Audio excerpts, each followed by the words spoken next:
Assalamualaikum warahmatullahi wabarakatuh. Halo anak-anak kelas 4. Apa kabar dengan kalian? Semoga kalian semua dalam keadaan sehat walafiat dan tetap semangat dalam belajar. Kali ini kita masih di tema 8 ya, yaitu tentang daerah tempat tinggalku. Subtema 3, bangga terhadap daerah tempat tinggalku. Pembelajaran 5. Marilah kita awali dengan membaca basmalah bersama-sama. Bismillahirrahmanirrahim. Pembelajaran 5. Pada hari jadi sekolah Siti diadakan karnaval pakaian adat.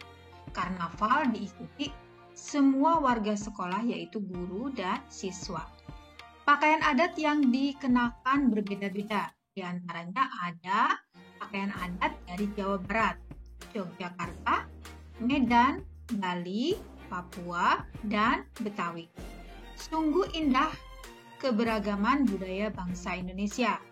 Keberagaman budaya membuat kita semakin bangga terhadap tanah air Indonesia. Siti dan teman-temannya telah menunjukkan salah satu bentuk karakteristik individu dalam kehidupan sehari-hari di lingkungan masyarakat, yaitu pakaian adat daerah. Karakteristik pakaian adat daerah masyarakat Indonesia sangat beragam ya anak-anak. Karakteristik pakaian adat antara daerah yang satu dengan daerah yang lain berbeda-beda. Akan tetapi, perbedaan karakteristik pakaian adat daerah masyarakat Indonesia bukan penghalang masyarakat antar daerah untuk bersatu menjaga keutuhan Negara Kesatuan Republik Indonesia. Sebaliknya, karakteristik pakaian adat daerah masyarakat Indonesia dapat mempererat persatuan dan kesatuan bangsa karena pakaian adat daerah menjadi akar budaya nasional. Karakteristik pakaian adat daerah yang menjadi akar budaya nasional menjadi identitas bangsa di mata internasional. Keragaman karakteristik pakaian adat daerah telah memperkaya khasanah budaya nasional sehingga menjadi simbol pariwisata Indonesia yang banyak menarik perhatian wisatawan asing dan domestik. Contoh simbol pariwisata yang menunjukkan keberagaman karakteristik daerah meliputi rumah adat daerah dan pakaian adat daerah yaitu TMII ya, Taman Mini Indonesia Indah, yang menampilkan miniatur keberagaman karakteristik rumah adat dan pakaian adat daerah di wilayah Negara Kesatuan Republik Indonesia. Nah, perhatikan, ini adalah Taman Mini Indonesia Indah ya. Itulah contoh dan manfaat keberagaman karakteristik individu dalam kehidupan sehari-hari di lingkungan masyarakat. Masih banyak contoh dan manfaat keberagaman karakteristik individu dalam kehidupan sehari-hari di lingkungan masyarakat. Apa sajakah itu? Ayo mengamati anak-anak. Di lingkungan masyarakat tempat tinggalmu tentu banyak keberagaman karakteristik individu ya. Coba kamu tuliskan ragam karakteristik individu dalam kehidupan sehari-hari di lingkungan masyarakat tempat tinggalmu. Tuliskan pula manfaat keberagaman karakteristik individu dalam kehidupan sehari-hari di lingkungan masyarakat tempat tinggalmu. Tuliskan dalam tabel berikut. Keberagaman karakteristik individu di lingkungan tempat tinggal, contohnya keberagaman jenis kelamin, manfaatnya dapat saling melengkapi tugas masing-masing. Keberagaman pekerjaan ya, manfaatnya dapat saling melengkapi, saling membantu. Kemudian keberagaman agama, manfaatnya dapat saling melengkapi, saling menghormati. Kemudian keberagaman suku atau ras dapat saling melengkapi, saling bertukar informasi.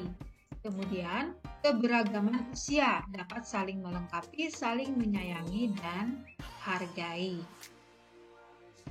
Dalam masyarakat tidak jarang keberagaman karakteristik dijadikan sumber masalah, sehingga memecah belah persatuan dan kesatuan bangsa. Terjadinya masalah sering timbul akibat dari ulah pihak-pihak yang sengaja ingin membuat kekacauan dalam masyarakat. Oleh karena itu, kita sebagai bangsa Indonesia hendaknya senantiasa memupuk toleransi serta persatuan dan kesatuan dalam keberagaman. Orang yang sengaja ingin membuat kekacauan dan perpecahan antar warga masyarakat dalam cerita fiksi mencerminkan tokoh antagonis.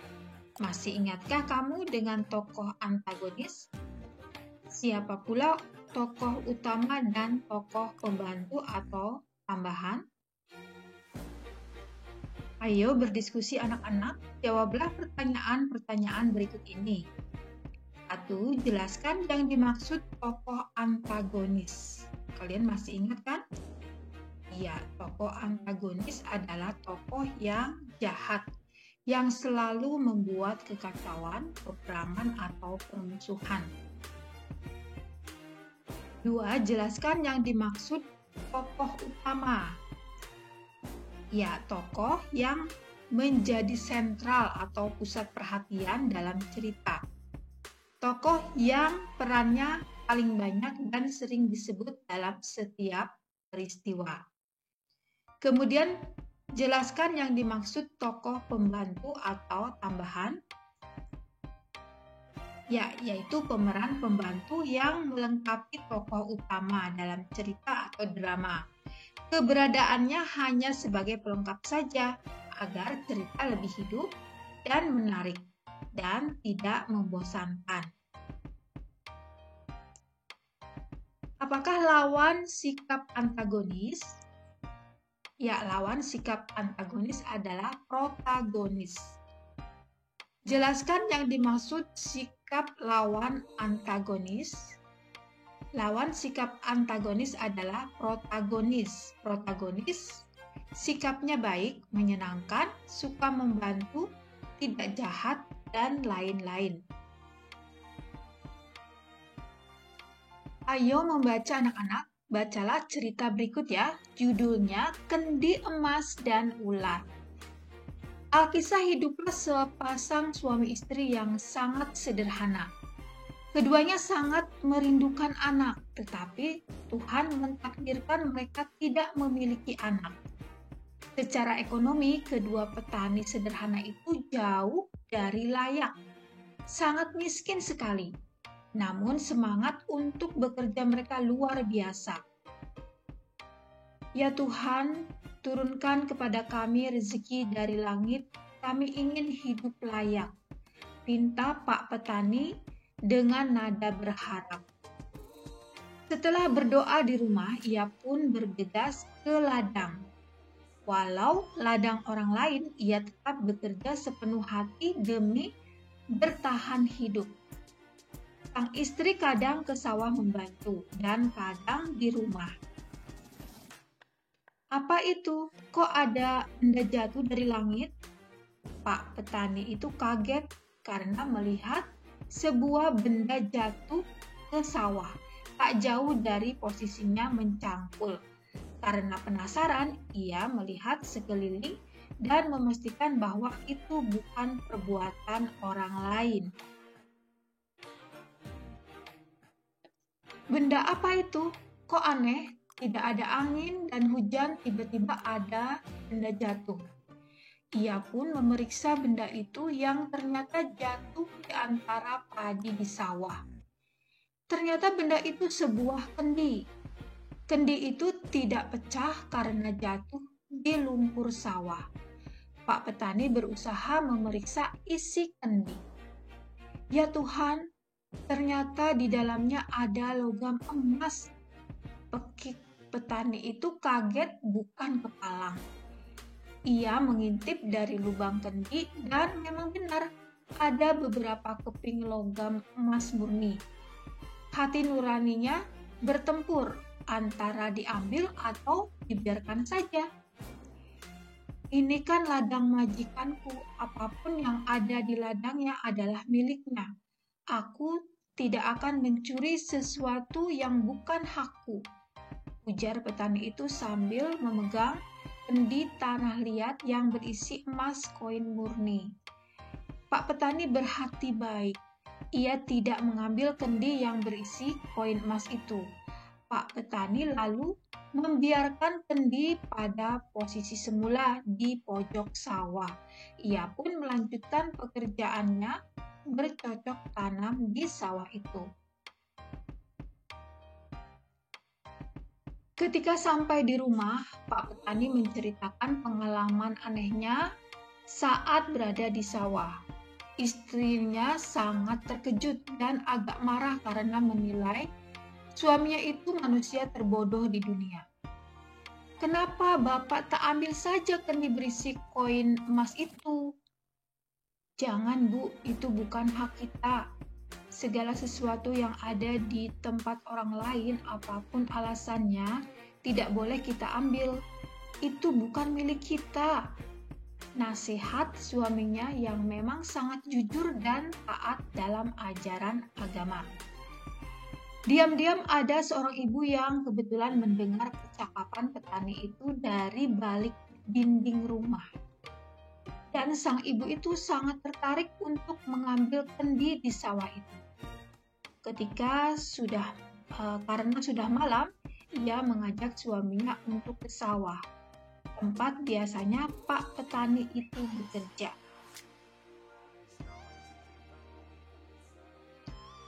Ayo Pak, kita cari kendi berisi koin emas itu, pasti masih ada di ladang. Mumpung belum banyak orang tahu, kan kita bisa langsung kaya Pak. Iya juga ya, ayo. Mumpung bulan purnama, pasti tidak terlalu gelap di sawah. Bapak bawa senter juga, ujarnya sambil bernafsu untuk mengambil kendi itu. Sepanjang perjalanan, pasangan suami istri yang terkenal rakus itu tertawa dan berhayal. Kelak ketika menemukan kendi berisi tumpukan koin emas itu, ia bisa membeli sawah, rumah, dan dapat uang banyak. Nafsu duniawinya sudah menguasainya. Di mana Bu kendinya? Sawah seluas ini mana mungkin bisa kita telusuri apalagi malam hari. Yang saya dengar tadi katanya tak jauh dari pohon beringin Pak. Pas di pojok sawah. Tapi itu kan dekat dengan kuburan Pak. Ujar istrinya agak ketakutan. Tenang saja Bu, kan ada Bapak. Ayo kita ambil bersama. Keduanya lalu menuju pohon beringin yang kebetulan berdekatan dengan sawah. Setelah mencari beberapa lamanya, akhirnya Pak petani berhati iri dan serakah itu menemukannya. Bu, ini kendinya. Ayo Bu, kita pergi dari sini. Kita buka di rumah saja, sarannya pada sang istri. Keduanya pun bersorak kegirangan. Tak terasa sampailah ia di rumah. Tetapi hari sudah sangat larut. Karena tak sabar dan terbakar rasa penasaran, akhirnya kedua petani serakah itu membalikan kendi itu. Dan apa yang keluar dari kendi itu? Hah? Kok isinya ular berbisa? Mana koin emasnya, Bu? Keduanya sangat kecewa dan sangat marah. Mereka capai ke sawah dan telah mencari di sana. Mereka hanya menemukan kendi berisi ular berbisa. Kita tertipu Pak sama mereka. Ayo Pak, tutup lagi kendi itu dan taruh di depan pintu mereka. Pasti besok mereka akan buka. Usul sang istri yang juga sangat marah dan terbakar balas dendam. Singkat cerita, suami istri yang dengki itu menaruh kendi di depan pintu dengan harapan akan dipatuk ular berbisa. Dan keduanya pun pergi dengan perasaan penuh kedengkian. Pagi harinya Pak Petani yang berhati bersih itu kaget karena menemukan kendi di depan pintu rumahnya. Karena merasa berada di rumahnya sendiri, ia pun berani mengambil dan memeriksanya. "Ibu, saya menemukan kendi yang kemarin aku ceritakan itu di depan rumah. Ayo kita periksa bersama." "Aneh ya Pak, kok tiba-tiba saja kendi yang berada di sawah itu ada di depan rumah? Jangan-jangan malaikat yang mengantarkannya." Alangkah kagetnya kedua pasangan suami istri yang baik hati itu. Isi kendi bukan hanya koin emas saja, tetapi ada beberapa berlian yang besar dan indah. Sejak saat itu, pasangan suami istri itu hidup layak dan berkecukupan, namun mereka tetap baik hati. Berdasarkan bacaan yang telah disajikan, jawablah pertanyaan-pertanyaan berikut. 1. Siapakah tokoh utama dalam cerita kendi emas dan ular? Ya, Pak Petani dan istrinya yang baik hati dan jujur. Siapakah tokoh pembantu tambahan dalam cerita kendi emas dan ular? Ya, tetangga Pak Petani yang berhati iri dengki, rakus akan duniawi. 3. Siapakah yang menjadi tokoh antagonis? Ya, tetangga Pak Petani yang selalu iri hati, serakah, dan dengki. 4. Mengapa tokoh pada jawaban soal nomor 3 disebut tokoh antagonis? Karena berperilaku jahat, ingin mencelakakan Pak Petani dan istrinya. 5. Sikap apakah yang tercermin pada tokoh utama dalam cerita kendi emas dan ular? Iya, sikap yang ada pada Pak Petani itu adalah sikap yang baik, jujur, dan tidak serakah. Tidak mau mengambil barang yang bukan berada pada lingkungan kepemilikannya. Baginya, barang yang berada di lingkungan milik orang lain adalah bukan miliknya. Kamu hendaknya bisa mengambil hikmah dari cerita kendi emas dan ular. Kamu harus berprasangka baik kepada teman. Jadikan setiap keadaan, entah itu keadaan baik ataupun keadaan buruk, sebagai penyemangat menuju impian kita. Tuhan sangat suka orang baik dan Tuhan akan memberikan yang terbaik walaupun dari tangan orang-orang jahat. Kendi merupakan contoh benda 3 dimensi. Dapatkah kamu menggambarkan benda 3 dimensi? Berikut langkah-langkah menggambar 3 dimensi berupa kendi. 1. Menyiapkan alat dan bahan untuk menggambar. Nah, di sini ada kertas, kemudian penghapus, lalu pensil dan pensil warna ya, atau krayon. Kemudian yang kedua, membuat sketsa gambar. Nah, seperti ini ya, gambarnya bulat, lonjong, kemudian seperti kerucut ya, tapi tidak lancip ya. Kemudian diberi garis vertikal dan horizontal. Kemudian yang ketiga, memperjelas gambar sketsa ya, pinggirnya itu diperjelas ya, diberi garis sesuai dengan bentuknya. Kemudian yang keempat, menyelesaikan gambar ya, merapikan dan membentuk gambar menjadi lebih baik lagi dari sebelumnya ya. Ayo mencoba pelan-pelan mengalami langkah-langkah menggambar benda dimensi. Sekarang buatlah sketsa gambar benda 3 dimensi berupa lingkungan tempat tinggal, dapat berupa rumah dan bangunan di sekitarnya, dapat berupa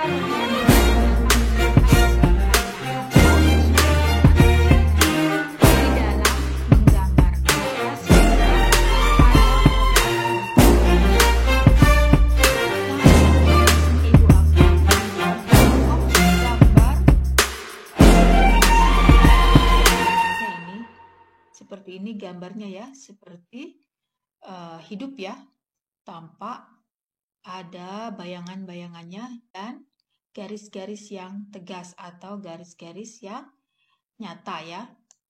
Nah, kemudian di sini juga gambar burung. Nah, di sini gambar orang ya. Dan ini adalah gambar bunga dan botol ya. Ayo renungkan anak-anak, banyak kegiatan yang sudah kamu lakukan pada pembelajaran 5 ini. Di antaranya, membuat sketsa gambar 3 dimensi. Apakah kamu merasa kesulitan dalam membuat sketsa? Apa pentingnya membuat sketsa dalam menggambar 3 dimensi? Bagaimana jika menggambar karya 3 dimensi tanpa membuat sketsa? Coba kamu renungkan, lalu tuliskan hasilnya dalam kotak berikut. Kerjasama dengan orang tua. Tunjukkan sketsa gambar benda 3 dimensi yang sudah kamu buat kepada orang tuamu atau kakakmu. Mintalah saran kepada orang tua, ayah, atau ibu, atau kakak tentang sketsa yang kamu buat. Kemudian selesaikan sketsa yang kamu buat menjadi gambar yang sempurna. Nah, anak-anak, sampai di sini dulu pembelajaran kita untuk kali ini. Terima kasih ya kalian sudah menonton videonya. Semoga bermanfaat dan dapat memberikan pemahaman kepada kalian tentang materi pada pembelajaran kita kali ini. Baiklah, mari kita tutup dengan membaca hamdalah bersama-sama. Alhamdulillahirabbil alamin. Assalamualaikum warahmatullahi wabarakatuh. Sampai jumpa lagi di video berikutnya ya.